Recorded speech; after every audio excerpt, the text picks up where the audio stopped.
ईमानदार किसान। एक गांव में एक गरीब किसान रहता था। वह बहुत ईमानदार आदमी था। वह अपने छोटे से खेत में काम करता और अपना पालन पोषण करता था।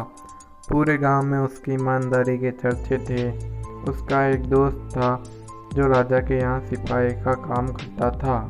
वह अक्सर उससे मिलता रहता था। एक बार राजा ने अपने दरबार में ऐलान किया कि उसे बगीचे में काम करने वाला कारीगर चाहिए।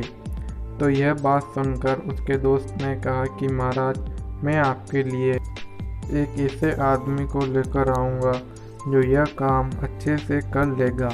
महाराज ने उसे कहा कि जाओ, और उसे दो सिपाही अपने दोस्त के पास पहुंच गया और उसने उसे सारी बात बता दी। किसान ने भी यह स्वीकार कर ली और उसके साथ राजमहल पहुंच गया। सिपाही ने उसे राजा के सामने लेकर गया और राजा ने कहा, अगर तुम अच्छे से काम करोगे तो आज से ही तुम्हारी तनख्वाह शुरू कर दूंगा।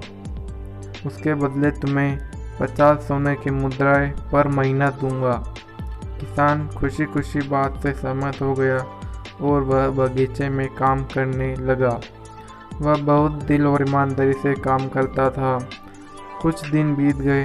किसान ने बगीचे को तुरंत ही हरा भरा बना दिया। राजा को उसका काम बहुत पसंद आया। एक दिन किसान बगीचे में कुछ खुदाई कर रहा था तो उसने नीचे कुछ महसूस किया। तो उसने और खुदाई की, देखा तो वहाँ नीचे एक बड़ी सी संदूक।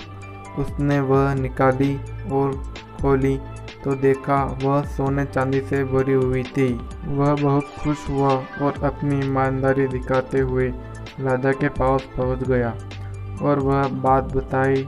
राजा भी उसकी ईमानदारी देखकर बहुत खुश हुआ और उसके साथ चला गया। किसान बहुत पुराना खजाना खोज लिया था। अगले दिन राजा ने उसे सम्मानित किया और बोला, तुम क्या चाहते हो, बताओ। तो किसान बोला, मालिक, मुझे कुछ नहीं चाहिए। मेरे पास जो है मैं उसी में बहुत खुश हूँ।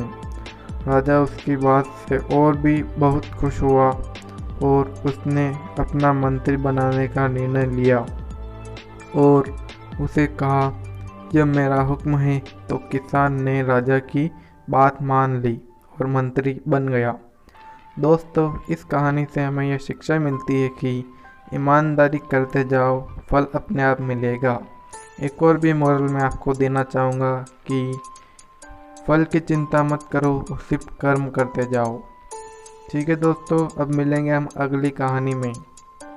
और दोस्तों, जो नीचे ये लाल बटन दिख रहा है सब्सक्राइब का, उसे दबा दो और चैनल को सब्सक्राइब कर दो। और साइड में जो घंटा आएगा उसको भी बजा देना, सिर्फ एक बार। Thank you. मिलते हैं फिर अगली कहानी में।